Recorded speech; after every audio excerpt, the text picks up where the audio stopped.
Hello बच्चों, welcome back to the channel. How are your preparations going on? आपके half yearly आने वाले हैं। आई होप कि आपकी प्रिपरेशन बहुत अच्छी चल रही होगी।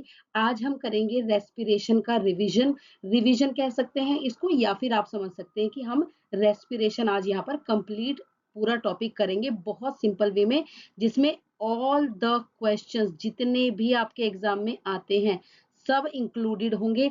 इससे पहले डाइजेस्टिव सिस्टम कर चुके हैं, वीडियो ऑलरेडी अपलोडेड है, एंड एक्सक्रीटरी सिस्टम की भी वीडियो यहाँ पर ऑलरेडी अपलोडेड है, जिसमें दोनों टॉपिक्स बहुत इजी वे में एक्सप्लेन किए हुए हैं और इलेबोरेटेड फॉर्म में किए हुए हैं, जिससे कि आपके एग्जाम में कोई भी चांसेस ना हो कि आपका एक भी क्वेश्चन यहाँ से रह जाए। स्टार्ट करते हैं रेस्पिरेशन से बच्चों। Respiration is the biochemical process. Biochemical process का मतलब होता है हम ह्यूमन बींग्स में, लिविंग थिंग्स में, ठीक है, प्लांट्स वगैरह में, सब में, लिविंग थिंग्स में बायोकेमिकल प्रोसेस है इन विच, काम क्या है, in which glucose is broken down into cell in the cells to release energy. देखिए बच्चों, आपको एक चीज का यहाँ पे पता होना चाहिए, एक वर्ड होता है ब्रीदिंग और एक वर्ड होता है बच्चों रेस्पिरेशन। दोनों में आपको जो है बिल्कुल कंफ्यूज नहीं होना। ब्रीदिंग इज मतलब अ पार्ट ऑफ रेस्पिरेशन, ठीक है। रेस्पिरेशन अलग चीज होती है, ब्रीदिंग अलग चीज होती है, बट दे आर इंटरलिंक्ड, मतलब दोनों कनेक्टेड हैं। दोनों का काम अलग है बट कनेक्टेड है। हाँ, रेस्पिरेशन में ही ब्रीदिंग होती है, ये फैक्ट है। बट देखिए, ब्रीदिंग जो है बच्चों, ये एक फिजिकल प्रोसेस है। फिजिकल का मतलब क्या है कि हमने ऑक्सीजन को इनहेल किया, मतलब अंदर लिया, और कार्बन डाइऑक्साइड को एक्सेल किया, EXHALE, एक्सेल किया मतलब बाहर छोड़ा। इसको बोलते हैं ब्रीदिंग, कि भाई हमने ब्रीदिंग कर लिया।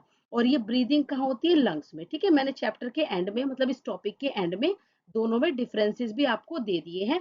फिलहाल बस मैं आपको बता रही हूँ कि ब्रीदिंग क्या होता है। फिजिकल प्रोसेस है जिसमें ऑक्सीजन को इनहेल करते हैं, कार्बन डाइऑक्साइड को एक्सेल करते हैं, ठीक है। सेकेंडली ये लंग्स में होता है। रेस्पिरेशन जो होता है बच्चों, उसमें ब्रीदिंग तो होती ही होती है, हम सांस लेंगे मतलब ऑक्सीजन लेंगे, कार्बन डाइऑक्साइड निकालेंगे भी, बट ये जो एक्चुअल प्रोसेस होता है रेस्पिरेशन, ये क्या होता है? ये होता है, respiration is a biochemical process in which, जिसमें ग्लूकोज यानी कि जो खाना हम खाते हैं उसका डाइजेशन होता है एनर्जी को निकालने के लिए, या हम कह सकते हैं उसका कंबस्चन होता है, या हम कह सकते हैं जो ग्लूकोज यानी कि जो खाना हमने खाया वो ग्लूकोज का ब्रेक डाउन होता है एनर्जी को रिलीज करने के लिए। ये रेस्पिरेशन आपको समझना है। उससे पहले हमने ब्रीदिंग और रेस्पिरेशन में डिफरेंस भी समझ लिया है। अब आगे देखते हैं।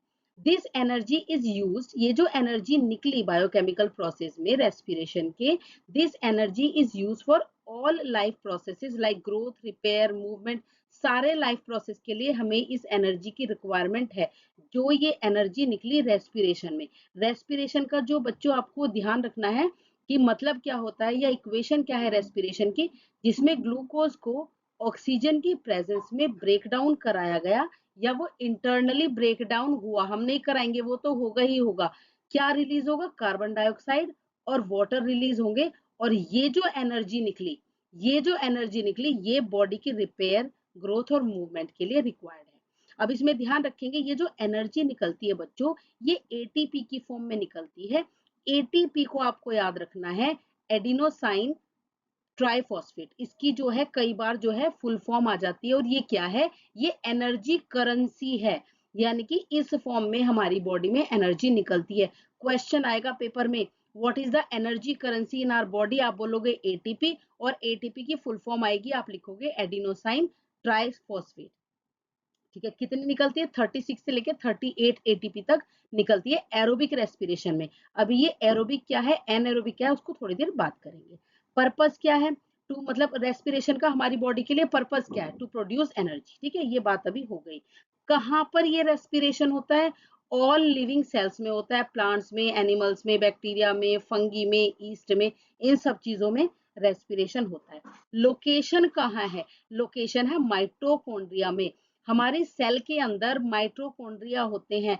सेल के अंदर होते हैं साइटोप्लाज्म, मतलब एक एक जेलेटिनियस, मतलब जैसे कि एक चिपचिपा सा पदार्थ होता है, जेली लाइक, उसके अंदर ये माइटोकॉन्ड्रिया जो है प्रेजेंट होते हैं, ठीक है। उसके अंदर ये माइटोकॉन्ड्रिया प्रेजेंट होते हैं। माइटोकॉन्ड्रिया का दूसरा नाम क्या है बच्चों? Power house of the cell. अगर आपके पेपर में आ जाए कि power house of the cell किसको कहते हैं, तो माइटोकॉन्ड्रिया को बोलते हैं, क्योंकि इसमें ही एनर्जी रिलीज होती है, इसमें ही रेस्पिरेशन प्रोसेस होता है। पेपर में अगर आ गया कि रेस्पिरेशन प्रोसेस कहाँ होता है, तो माइटोकॉन्ड्रिया में होता है। ठीक है, बेसिकली कि कहीं कहीं साइटोप्लाज्म में होता है, लेकिन अपने लिए ह्यूमन बींग्स में, प्लांट्स में, एनिमल्स में आपको ध्यान रखना है, याद रख लेना है कि माइटोकॉन्ड्रिया में रेस्पिरेशन होता है। बिल्कुल रट के जाएंगे, अच्छी तरीके से याद करके जाएंगे। ठीक है बच्चों, ये मैंने आपको बता दिया कि एरोबिक रेस्पिरेशन में 36 से लेके 38 एटीपी तक एनर्जी जनरेट होती है। हो गया ये तैयार आपका। अब चलते हैं भाई टाइप्स ऑफ रेस्पिरेशन, जो अभी हम एरोबिक और एनएरोबिक की बात करते थे। रेस्पिरेशन बच्चों दो तरीके के का हो सकता है, दो तरीके से हो सकता है, जिसमें एक तो ऑक्सीजन की प्रेजेंस हो और जिसमें एक ऑक्सीजन की प्रेजेंस ना हो। अब ये आप कहेंगे कि मैम ये क्या बात हुई, बिना ऑक्सीजन के कैसे रेस्पिरेशन हो सकता है।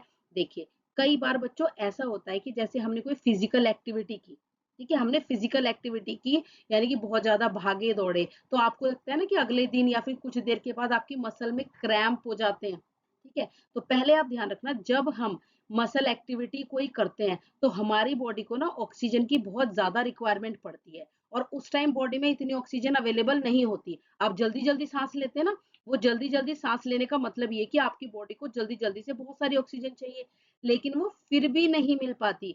तो क्या करते हैं, बॉडी जो है अपने अंदर ही अंदर साइटोप्लाज्म के अंदर रेस्पिरेशन करना शुरू कर देता है, जो इंटरनली थोड़ी बहुत ऑक्सीजन इंटरनली बॉडी के प्रेजेंट है। ठीक है, और इसमें क्या है, जो थोड़ी बहुत इंटरनली प्रेजेंट है उसमें तो हो गया एरोबिक रेस्पिरेशन।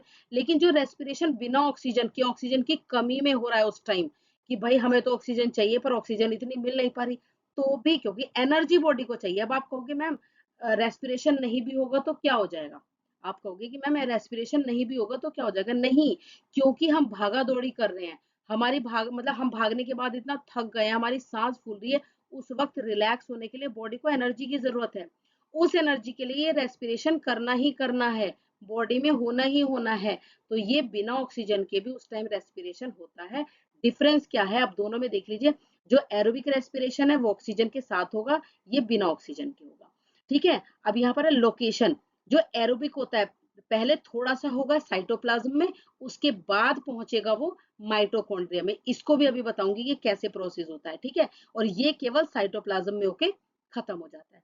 इसमें जो बाय प्रोडक्ट्स यानी कि जो एंड प्रोडक्ट्स बनते हैं वो कार्बन डाइऑक्साइड और H2O बनती है।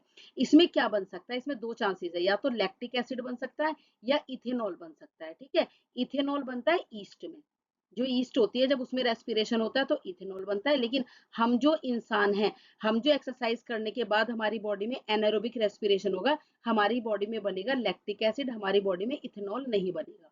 ठीक है, ध्यान रखना। लैक्टिक एसिड जो बनता है, इसी की वजह से हमारी बॉडी में क्रैम्प्स होते हैं। अब अगर पेपर में क्वेश्चन आ जाए कि बहुत ज्यादा एक्सरसाइज के बाद, हार्ड एक्सरसाइज के बाद बॉडी में क्रैम्प्स क्यों होते हैं, वो होते हैं because after exercise anaerobic respiration takes place.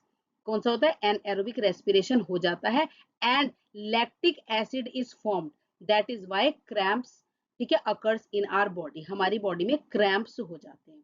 इसमें एनर्जी बहुत ज्यादा मिलती है, इसमें फिर भी एनर्जी आपको कम ही मिलती है। ठीक है, बॉडी में कम ही एनर्जी मिलती है। ये जो होता है ये ह्यूमंस में, एनिमल्स में, प्लांट्स में हमेशा एरोबिक रेस्पिरेशन होगा, ईस्ट में एनएरोबिक होगा, और कभी कभी ह्यूमंस में जब आप ज्यादा एक्टिविटी कर लेंगे, ज्यादा मेहनत का काम कर लेंगे, तो उस वक्त ह्यूमन बींग्स में भी एनएरोबिक हो सकता है।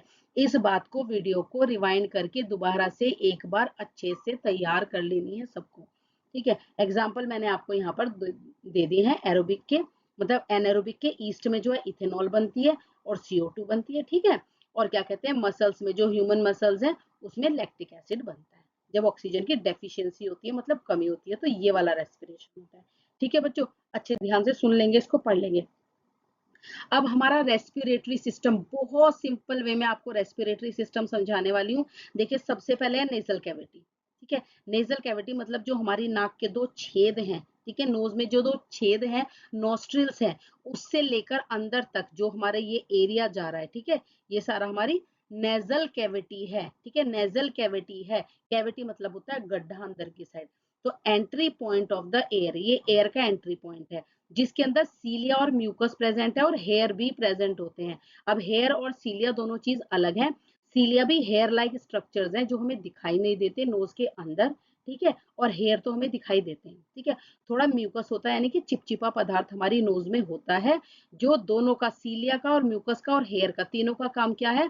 Filtering dust particles, dust particles को फिल्टर करने का काम होता है, ठीक है। वॉर्म्स, बॉडी को वार्म रखते हैं यानी कि नोज को अंदर से वार्म रखते हैं और मॉइस्चर रखते हैं, ठीक है, एयर को अंदर जाने के लिए मॉइस्चर रखते हैं, हल्का सा हमारी नोज को भी मॉइस्चर रखते हैं। उसके बाद जो आपका सेकंड आ गया बच्चों, वो आ गया फेरिंग्स, ठीक है। फेरिंग्स क्या होता है? This is a common passage for air and food. यहाँ पर जैसे ही आप आगे जाओगे, देखो ये तो फूड के लिए आ गया एंट्री पॉइंट हमारे माउथ में से, ये हमारी नोज में से एयर के लिए आ गया। ये जो कॉमन पैसेज है यहाँ पर, ठीक है, ये जो कॉमन चीज है बच्चों, ये फेरिंग्स होता है, ठीक है, फेरिंग्स। और फेरिंग्स के बिल्कुल जस्ट नीचे होता है लैरिंग्स। लैरिंग्स को हम वॉइस बॉक्स भी कहते हैं, इससे आवाज प्रोड्यूस होती है, जो हम बोलते हैं ना, वो यहाँ पर वाइब्रेशन से जो है वॉइस बॉक्स कहते हैं इसको, यहाँ से आवाज प्रोड्यूस होती है और इसका एक काम और है, ठीक है। पहले हम इसको पूरा कंप्लीट कर लेते हैं। फेरिंग्स को, common passage for air and food, connects nasal cavity to larynx and oesophagus. अब ये क्या कह रहे हैं? ये कह रहे हैं ये एक कनेक्शन पॉइंट है। किस किस का कनेक्शन पॉइंट है ये? एक तो एसोफेगस यानी कि फूड पाइप का, ठीक है, और एसोफेगस किसको बोलते हैं? यानी कि फूड पाइप का। और क्या कहते हैं? ये कनेक्ट्स नेजल कैविटी, और हमारी नेजल कैविटी जो आ रही है इसका भी, यानी कि जो दोनों पाइप हैं, कौन कौन से पाइप है? फूड पाइप और नेजल कैविटी, यानी कि अंदर से जो पूरा नाक के थ्रू जो कैविटी आ रही है, उसका ये कॉमन पॉइंट है। इसको अच्छी तरीके से याद कर लेंगे। अब आ जाते हैं लैरिंग्स पे। Produces sound through vocal cord, इसके अंदर वोकल कॉर्ड्स होती है, वाइब्रेट करती है तो साउंड प्रोड्यूस होती है। Prevents food from entering the wind. लैरिंग्स का एक और काम है कि ये विंड पाइप में फूड को जाने से रोकता है। फूड पाइप में ही खाना जाता है डायरेक्ट, नहीं तो, क्योंकि देखो दोनों का कॉमन पॉइंट एक है, कनेक्टिंग पॉइंट एक है, खाना फूड पाइप के बदले विंड पाइप में भी तो जा सकता है, तो उसको बचाने का काम करता है लैरिंग्स। क्योंकि लैरिंग्स के जो ऊपर है, टॉप पर एक एपिग्लोटिस यानी कि फ्लैप लाइक स्ट्रक्चर होता है, जो विंड पाइप के मत को बंद कर देता है। मतलब जैसे ही खाना अंदर जाना होता है तो वो विंड पाइप को बंद कर देता है कि खाना विंड पाइप में ना जा पाए, ठीक है। बेसिकली इसका आपको ध्यान रखना है कि लैरिंग्स जो होता है एक वॉइस बॉक्स होता है, उसको कहा जाता है। वोकल कॉर्ड प्रेजेंट होती है जिससे साउंड प्रोड्यूस होती है, और वो प्रिवेंट करता है एंटरिंग द फूड फ्रॉम, ठीक है, विंड पाइप। ये बात ध्यान रखेंगे। चलो जी, दो पार्ट हो गए हमारे, नेजल कैविटी हो गई, उसके बाद लैरिंग्स, उसके बाद फेरिंग्स, उसके बाद लैरिंग्स। ये ऑर्डर में भी आता है एग्जाम में, तभी मैंने आपको स्पेशली ऑर्डर में दिया है। ऑर्डर में आ जाए तो सबसे पहले नेजल कैविटी, फिर फेरिंग्स, फिर लैरिंग्स, उसके बाद ट्रैकिया। ट्रैकिया होता है, देखो ये जो हमारा विंड पाइप आ रहा है, ये जो यहाँ से यहाँ तक का ये जो पाइप आ रहा है ना, जिसमें ये रिंग शेप्ड, ठीक है, रिंग शेप्ड जो है, यहाँ ये कार्टिलेज भी होते हैं रिंग शेप, तो इसको पहले पूरा को बोलते हैं हम, क्या बोलते हैं इसको? ट्रैकिया बोलते हैं या विंड पाइप बोलते हैं। इसके बारे में थोड़ा पढ़ लेते हैं। 10 से 12 सेंटीमीटर की लॉन्ग ट्यूब होती है, supported by C shaped cartilage rings, ठीक है, जिसमें सी शेप की कार्टिलेज रिंग्स होती है टू कीप एयरवे ओपन, जिससे कि ये थोड़ा खुला रहे, ठीक है, ये थोड़ा खुला रहे। लाइन विद म्यूकस एंड सीलिया, इसमें भी छोटे छोटे सीलिया होते हैं, ठीक है, ध्यान रखेंगे, इसमें भी थोड़े थोड़े सीलिया होते हैं कि थोड़ा बहुत डस्ट पार्टिकल वगैरह अगर चले भी गए तो ये उनको भी अंदर जाने से प्रिवेंट करता है। उसके बाद बच्चों, ट्रैकिया के बाद जो आता है वो आता है ब्रोंकाई, ठीक है। ब्रोंकाई ये होती है दो, ठीक है, शायद हाँ, इसका सिंगुलर ब्रोंकस है, और ये ब्रोंकाई दो, ये यहाँ से जो ट्रैकिया है ये दो पार्ट्स में लंग्स में घुस जाएगा, ठीक है, जिसको हम ब्रोंकाई बोलते हैं। ध्यान रखना, ये जो दो पार्ट्स हैं जो लंग्स में एंट्री कर चुके हैं, दीज आर ब्रोंकाई। अब ब्रोंकाई में से छोटी छोटी सी कुछ ब्रांचेस निकली हुई हैं, ठीक है। इन ब्रांचेस को बच्चों हम क्या बोलते हैं? ब्रोंकियोल्स। याद रखेंगे, इन ब्रांचेस को क्या बोलते हैं? ब्रोंकियोल्स। और ब्रोंक्यूल्स के पास ये जो आपको स्ट्रक्चर गोल गोल दिखाई दे रहे हैं, ठीक है, गोल गोल ये बैलून शेप्ड के जो स्ट्रक्चर दिखाई दे रहे हैं, इनको बोलते हैं एल्वियोली। जो सबसे, देखो इंपॉर्टेंट पार्ट तो सारे हैं, बट सारा जो गैस एक्सचेंज होते हैं, यानी कि जो पूरे गैस एक्सचेंज वगैरह होता है, वो इन एल्वियोली में होता है। तो ब्रोंकाई के बारे में देख लेते हैं, ठीक है। Trachea splits into two branches, ठीक है, मतलब two bronchi, left and right. Each bronchus enters into corresponding lung, ठीक है, दोनों में से इसको सिंगुलर में ब्रोंकस बोलेंगे, दोनों लंग्स में ये एंट्री कर जाते हैं। ब्रोंक्यूल्स क्या होते हैं? फाइनर डिवीजन ऑफ ब्रोंकाई, ब्रोंकाइस में से पतली पतली जो ब्रांचेस निकली हुई, अपनी लैंग्वेज में भी लिख देना, कोई दिक्कत नहीं है, ठीक है। ये होते हैं bronchioles, spreaded through out the lungs, पूरी लंग्स में ये स्प्रेड आउट रहते हैं। एल्वियोली के बारे में बात कर लेते हैं, स्मॉल बैलून लाइक स्ट्रक्चर्स, ठीक है, बैलून के जैसे ये स्ट्रक्चर्स हैं। About 300 million alveoli in lungs are present, provide large surface area for the gaseous exchange, मतलब बेसिकली जो गैसियस एक्सचेंज है वो एल्वियोली में होता है। और एल्वियोली के जैसे मान लीजिए ये बैलून लाइक स्ट्रक्चर एल्वियोली है, ठीक है, इसके चारों तरफ ना बच्चों यहाँ कैपिलरीज होती है, ठीक है, कैपिलरीज भी होती है, डेंस नेटवर्क ऑफ कैपिलरी। अब आप कहोगे कि मैम ये कैपिलरी क्या होती है? देखो तीन चीजें होती हैं हमारे जो ब्लड में ना, ब्लड वेसल्स जो होते हैं हमारे, ब्लड वेसल्स मतलब ब्लड को इधर से उधर ले जाने का जो काम करते हैं, वो तीन चीजें करते हैं। एक तो वेन्स करती हैं, ठीक है, एक आर्टरी करती है, और इन दोनों को ज्वाइन करने वाली जो होती है बच्चों वो होती है कैपिलरीज। पतली पतली सी ये ट्यूब्स होती हैं, ठीक है, ये थोड़ी मोटी ट्यूब होती है, ये भी मोटी ट्यूब होती है, ठीक है, और ये पतली पतली होती है कैपिलरीज जो इन दोनों को कनेक्ट करती हैं। यही प्रेजेंट होती हैं एल्वियोली के इसके, हाँ, एल्वियोली के चारों तरफ, जिससे कि गैस का एक्सचेंज हो सके, ठीक है, ठीक है, गैस का एक्सचेंज मतलब ऑक्सीजन कहाँ से आ रही है, कहाँ जा रही है, ये सारा का सारा इसमें होता है। नेक्स्ट पे आ जाते हैं मैकेनिज्म ऑफ ब्रीदिंग। ब्रीदिंग के बारे में आप थोड़ा सा पढ़ लेते हैं, पहला जो स्टेप होता है, ठीक है, ब्रीदिंग में थोड़ा सा ब्रीदिंग के बारे में पढ़ लेते हैं। रेस्पिरेशन का हमने देख लिया है, थोड़ा सा ब्रीदिंग के बारे में हम देख लेते हैं। जब ब्रीदिंग होती है बच्चों, तो ये देखो ये डायफ्राम होता है, ठीक है, ये डायफ्राम होता है। अब आप कहोगे कि मैम डायफ्राम जो क्या चीज होती है, क्या लिख के आएंगे? It is a muscular organ. आप क्या लिखोगे? It is a muscular organ that separates that separates thorax, या मतलब थोरेक्स किसको बोलते हैं? चेस्ट को, थोरेक्स फ्रॉम अब्डोमन, यानी कि जो हमारा पूरा ये पेट का नीचे वाला हिस्सा है, पेट, लीवर वगैरह सब कुछ, ठीक है, अब्डोमन। स्टमक और अब्डोमन में डिफरेंस होता है। जो हमारे डायफ्राम के नीचे का ये पूरा हिस्सा है बच्चों, ये अब्डोमन है, और स्टमक इसके साइड में छोटा सा प्रेजेंट होता है, ठीक है, स्टमक इसके साइड में छोटा सा प्रेजेंट होता है। ये पूरा का पूरा जो है ये स्टमक नहीं है, ह्यूमन बॉडी में ये पूरा हिस्सा जो है स्टमक नहीं होता, स्टमक जो है एक अलग ऑर्गन साइड में प्रेजेंट होता है, ठीक है। तो देखो इनहेलेशन के दौरान क्या होता है, जो डायफ्राम है, आप सांस लेके देखेंगे, डायफ्राम जो है ये इसको डायफ्राम बोलेंगे, ठीक है। डायफ्राम जो है मूव्स डाउनवर्ड मूव हो जाता है, कॉन्ट्रैक्ट होता है, इंटरकोस्टल मसल्स कॉन्ट्रैक्ट, मतलब उसके अंदर की जो मसल्स हैं वो कॉन्ट्रैक्ट होती हैं इनहेलेशन के दौरान, यानी कि सांस लेने के दौरान। रिबकेज जो है हमारा, यानी कि जो हमारी ये हड्डियां सी होती हैं ऊपर चेस्ट में, ये ऊपर की तरफ उभर आती हैं और एयर एंटर कर जाती है लंग्स में, ठीक है, एयर एंटर कर जाती है लंग्स में। एक्सेलेशन में क्या होता है ब्रीथिंग के थ्रू? जो डायफ्राम है, बिल्कुल लर्न कर लेना है बहुत अच्छी से इस पार्ट को। डायफ्राम जो है रिलैक्स हो जाता है, यानी कि देखो फिर से इसी शेप में आ जाएगा। जब आप सांस लोगे ना, तो ये कॉन्ट्रैक्ट होकर सीधा सा हो जाता है, ठीक है, सीधा हो जाता है, और जैसे आप सांस छोड़ोगे दोबारा से ये अपनी शेप में वापस आ जाता है। रिब केज मूव्स डाउनवर्ड, हमारी जो है छाती मतलब वो नीचे की तरफ मूव कर जाती है, नॉर्मल हो जाती है, ठीक है। Air pushed out of the lungs, और एयर बाहर की तरफ आती है एक्सेलेशन में, ये तो सभी को पता है। ब्रीदिंग का आपको पता चल गया और रेस्पिरेशन का पता चल गया। ब्रीदिंग फिजिकल प्रोसेस है, ये सेल्स के अंदर होता है, केमिकल प्रोसेस है। अब आप कहोगे मैम आपने तो कहा था कि माइटोकॉन्ड्रिया के अंदर होता है। देखो बच्चों सेल्स के अंदर ही तो माइटोकॉन्ड्रिया होते हैं ना, ठीक है, यहाँ जो चिपचिपा सा पदार्थ होता है, पानी पानी पानी जैसा, ठीक है, जेली जैसा, वो साइटोप्लाज्म होता है, वो साइटोप्लाज्म होता है।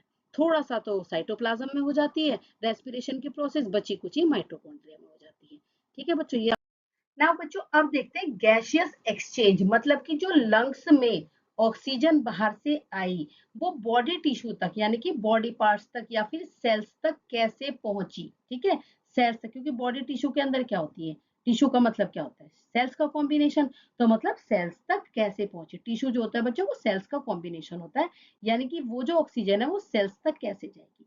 इसके लिए आपको पहले डिफ्यूजन समझना होगा, बहुत जल्दी से समझेंगे। डिफ्यूजन जो होता है बच्चों वो होता है movement of gases from high concentration to low concentration, ठीक है, मतलब जिस चीज की मात्रा अगर यहाँ पर बहुत ज्यादा है, हाई है, और यहाँ पर बहुत कम है, तो यहाँ से धीरे धीरे धीरे आके वो यहाँ पर आनी शुरू हो जाती है, इसको बोलते हैं डिफ्यूजन। तो ये जो डिफ्यूजन है ना, बेसिकली ये ही मेन चीज है यहाँ पर हमारी गैसेस को एक्सचेंज करने के लिए, यानी कि ऑक्सीजन का अंदर लेना और CO2 का बाहर जाना, ये डिफ्यूजन के थ्रू होता है। अब कैसे होता है देखिए, इसको ध्यान से समझेंगे। जो ये अभी हमने कुछ देर पहले पढ़ा था कि जो हमारे ब्रोंकाइज है, ठीक है, ब्रोंकाइज है, उसके जो ब्रोंकाई क्या था, देखिए सबसे पहले हमने क्या पढ़ा था बच्चों, हमने पढ़ा था विंड पाइप, ठीक है। विंड पाइप के बाद हमने यहाँ पर पढ़ी थी ब्रोंकाइज, ब्रोंकाइज के बाद हमने ब्रांचेस पढ़ी थी ब्रोंक्यूल्स, ठीक है भाई, ब्रोंक्यूल्स पढ़े थे। ब्रोंक्यूल्स के बाद हमने यहाँ पर पढ़ा था एल्वियोली, पढ़ा था ना एल्वियोली, ये यहाँ पर ये एल्वियोली। अब हम काम करेंगे, बात करेंगे सारी एल्वियोली, क्योंकि गैसेस एक्सचेंज जो होती हैं वो एल्वियोली में होती हैं। अब स्टार्ट करते हैं, देखिए कि कैसे कैसे काम करता है। ये जो बैलून लाइक स्ट्रक्चर है एल्वियोली, और उसके चारों तरफ क्या होता है, fine network of capillaries, fine network of capillaries. जो यहाँ पर ऑक्सीजन, ये जो एल्वियोली होती है, जब हम सांस लेते हैं, जब हम सांस लेंगे तो जो ऑक्सीजन जो है बच्चों वो इस एल्वियोली में चला जाएगा, यानी कि सारी ऑक्सीजन कहाँ प्रेजेंट होगी, बहुत सारी ऑक्सीजन कहाँ प्रेजेंट होगी, एल्वियोली में। अब जो इसके पास बॉडी के अंदर कैपिलरीज हैं, उनके अंदर आप ध्यान रखेंगे क्या होती है, CO2, उनके अंदर क्या होती है, CO2। अब यहाँ पर तो ऑक्सीजन की मात्रा ज्यादा है, यहाँ पर कम है, तो ऑक्सीजन कहाँ जाने की कोशिश करती है, मतलब चली ही जाती है कैपिलरी में।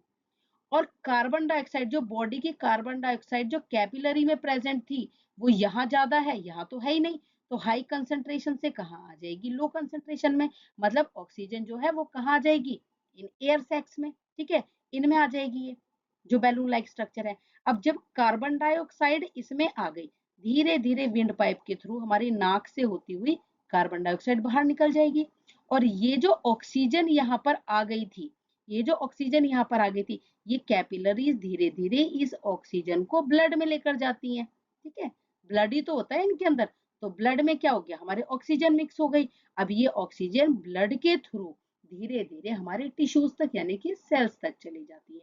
अब ब्लड के थ्रू कैसे चली जाती है, ब्लड में होती है बच्चों RBC, रेड ब्लड सेल्स, उनके अंदर एक प्रोटीन होता है हेमोग्लोबिन, उनके अंदर एक प्रोटीन होता है हेमोग्लोबिन, जो ऑक्सीजन को सेल्स तक ले जाने का काम करता है, जो ऑक्सीजन को सेल्स तक ले जाने का काम करता है। इस चीज को दोबारा से अच्छे से पढ़ लेंगे। हमने क्या किया, ये जो एल्वियोली थी इसमें ऑक्सीजन ज्यादा होती है, ये जो कैपिलरीज हैं इनमें कार्बन डाइऑक्साइड ज्यादा होती है, तो यहाँ गैसेस का एक्सचेंज हो जाता है, यहाँ गैसेस का एक्सचेंज हो जाता है हाई कंसंट्रेशन से लो कंसंट्रेशन में। यहाँ हाई कंसंट्रेशन ऑक्सीजन की है, लो कंसंट्रेशन CO2 की है, तो ऑक्सीजन तो इधर भागेगी, यहाँ CO2 की हाई कंसंट्रेशन है और यहाँ नहीं है, तो CO2 इस तरफ भागेगी। अब यहाँ से ये विंड पाइप के थ्रू जब हम सांस छोड़ेंगे तो ये बाहर निकल जाएगी कार्बन डाइऑक्साइड, और यहाँ जो ऑक्सीजन हमारी पहुंची थी ये ब्लड के थ्रू धीरे धीरे हेमोग्लोबिन के थ्रू कहाँ पहुंच जाएंगी, हमारी सेल्स में। तो ये पूरा प्रोसेस आपको यहाँ पर पढ़ना है कि एल्वियोली में क्या हुआ, oxygen from the inhaled air, जो हमने सांस ली थी वो जो ऑक्सीजन है एल्वियोली से कहाँ जाएगी, ब्लड कैपिलरीज में, अभी पढ़ा है ना। और जो कार्बन डाइऑक्साइड है, ठीक है, जो कार्बन डाइऑक्साइड ब्लड से यानी कि कैपिलरीज से आई थी एल्वियोली में, वो एल्वियोली में भर के बाहर निकल जाएगी, जो हमने अभी पढ़ा है। बॉडी टिश्यू में क्या होगा, oxygen diffuses from blood to tissue, blood से कहाँ चली जाती है, हमारे सेल्स में यानी कि टिश्यूज में, या सेल्स क्या दो एक ही बात है, क्योंकि टिश्यूज भी क्या होते हैं, सेल्स का कॉम्बिनेशन। तो ऑक्सीजन जो है ब्लड से कहाँ जाती है, टिश्यूज में। कार्बन डाइऑक्साइड कहाँ जा होती है, एज अ वेस्ट प्रोडक्ट, और दोबारा से ब्लड के थ्रू कैपिलरी में आके, और फिर कैपिलरी से एल्वियोली में आकर, कैपिलरी से CO2 एल्वियोली में आकर फिर बाहर निकल जाती है। तो इस तरह, अब ये डिफ्यूजन क्यों होता है, कॉन्सेंट्रेशन ग्रेडियंट बोल देंगे, या पेपर में आ जाएगी ये कॉन्सेंट्रेशन ग्रेडियंट क्या होता है, तो difference in the concentration of oxygen and carbon dioxide in capillaries and alveoli. इसको थोड़ा सा ऐसे लिख लें और इसको तैयार कर लेना है, ठीक है। अब ट्रांसपोर्ट ऑफ रेस्पिरेटरी गैसेज, वो ये ट्रांसपोर्ट, ये ऑक्सीजन कैसे जाती है, जो carried by haemoglobin in the RBC cells में, ठीक है। ब्लड में क्या प्रेजेंट होता है, RBC, ब्लड में क्या प्रेजेंट होता है, RBC, RBC में क्या प्रेजेंट होता है, haemoglobin. Haemoglobin is a protein, ध्यान रखेंगे, haemoglobin is a protein that carries oxygen from blood to cells, ठीक है, ये अच्छे से याद रख लेंगे। ईच HB, हर हेमोग्लोबिन का मॉलिक्यूल जो है कम से कम 4 ऑक्सीजन के मॉलिक्यूल्स को अपने साथ लेकर जाता है, और जब इस हेमोग्लोबिन में HB में ऑक्सीजन अटैच हो जाती है तो उसको ऑक्सी हेमोग्लोबिन बोला जाता है। पेपर में आ गया व्हाट इज ऑक्सी हेमोग्लोबिन। तो when oxygen molecules are attached to haemoglobin then it is called oxyhaemoglobin. ठीक है, अब जो एक कार्बन डाइऑक्साइड है कहाँ कहाँ कितनी प्रेजेंट होती है इसको थोड़ा सा आप ध्यान रख लेना। ये इंपॉर्टेंट नहीं है बिल्कुल भी, बस यहाँ तक आपका इंपॉर्टेंट पार्ट था। ठीक है, अदर ऑर्गेनिजम्स में आप पढ़ लेंगे, मैंने अच्छी तरीके से यहाँ पर मेंशन कर दिया किस तरीके से रेस्पिरेशन होता है उनमें। ठीक है, डिफ्यूजन के थ्रू गैसेस एक्सचेंज होता है, क्योंकि प्लांट्स में क्या प्रेजेंट होता है, स्टोमेटा। स्टोमेटा प्रेजेंट होते हैं, ध्यान रखना, वही गैसेस का एक्सचेंज करते हैं। और बच्चों लेंटिकल्स भी ध्यान रखेंगे, देखिए जैसे वुड की स्टेम है, ठीक है, या रूट्स वगैरह हैं, ट्रीज की स्टेम है या रूट्स वगैरह, इसमें ना छोटे छोटे ऐसे इस तरीके से कुछ उभरा हुआ से छेद छेद से होते हैं, पोर्स टाइप के। ठीक है, तो इनको हम क्या बोल देते हैं, ये लेंटिकल्स हैं। ठीक है, इनके थ्रू भी गैसेस का एक्सचेंज होता है। ठीक है, पेड़ पौधों पर यहाँ होते हैं या रूट्स में भी प्रेजेंट होते हैं ये, तो यहाँ से एक्सचेंज ऑफ गैसेस होता है डिफ्यूजन के थ्रू। वो डिफ्यूजन अभी हमने पढ़ लिया था।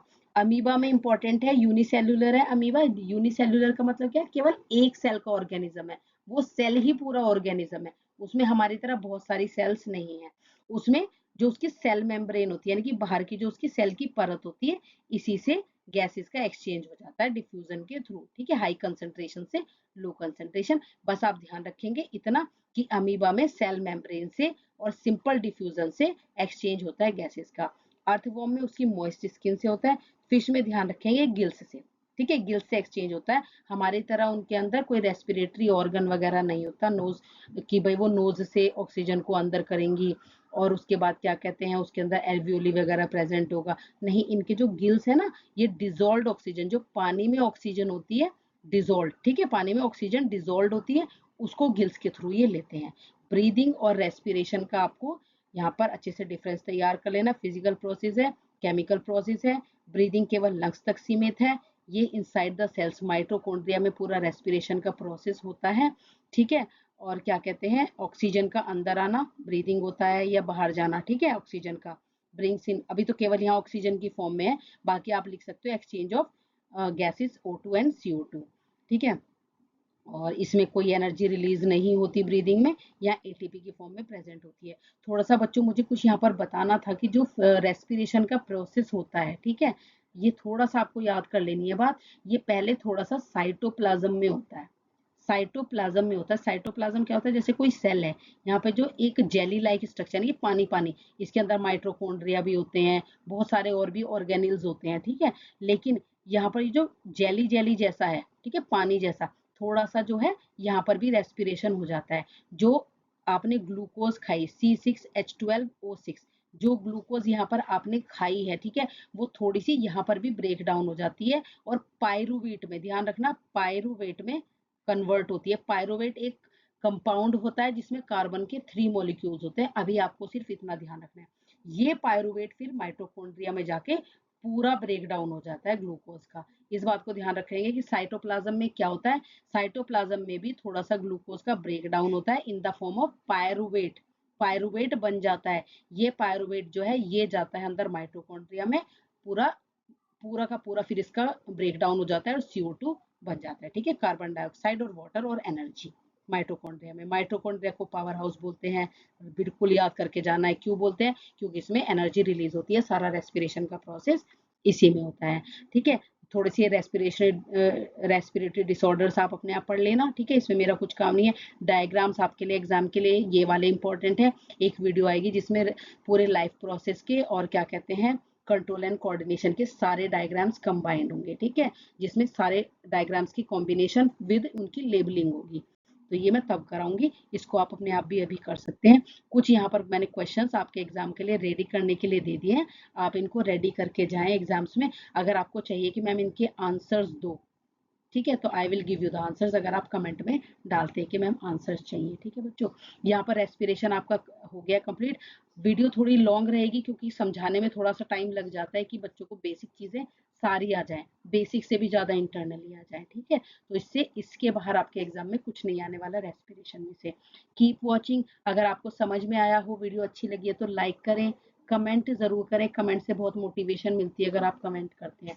ठीक है, और subscribe to my channel, subscribe to your channel. In fact अब तो ये आपका सभी का चैनल है, जिससे कि आपको आने वाली वीडियोस भी मिलती रहें। बार बार बताती हूँ, यहाँ पर PYQs आपके मैं डाल रही हूँ, बहुत सारे वीडियोस मैंने PYQs की डाल दिए, और CBSE के 5 सैम्पल पेपर्स में यहाँ पर 5 से 6 सैम्पल पेपर्स कंप्लीट में साइंस और मैथ्स के यहाँ पर डालने वाली हूँ। PYQs आपके मैथ्स के भी चल रहे हैं और साइंस के भी चल रहे हैं। Thank you so much for watching, keep watching, subscribe to my channel. Thank you so much.